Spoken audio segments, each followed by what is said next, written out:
very young lady there that is me 30 years ago. My goodness. It seems like an absolute lifetime.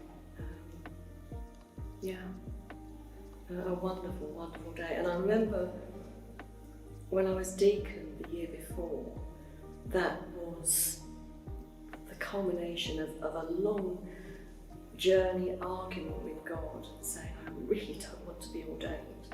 And I think it lasted for about 10 years before I eventually threw in the towel.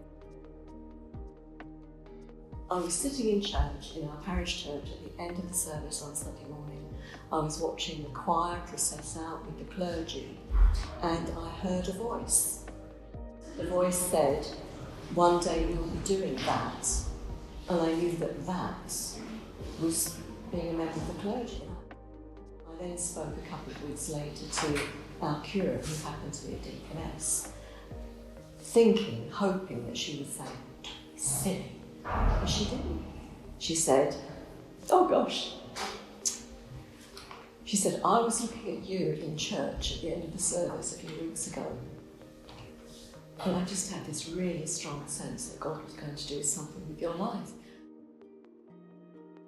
But the priesting actually took me by surprise, that it was just as special, and a sense of being a part of history, and aware that for the women that were priested earlier that year in Rochester, many of them, it had been a much longer journey than me.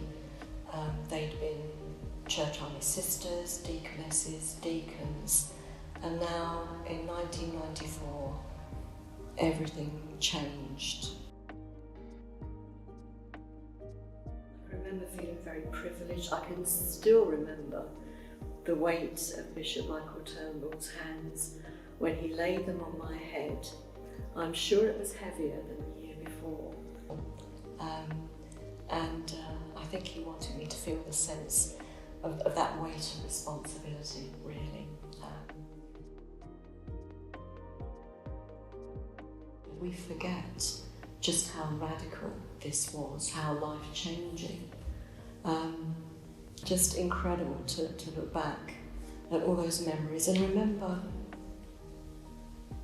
during those 30 years the number of people that we've met, we've ministered to and with, and just a reminder of what God can do in someone's life.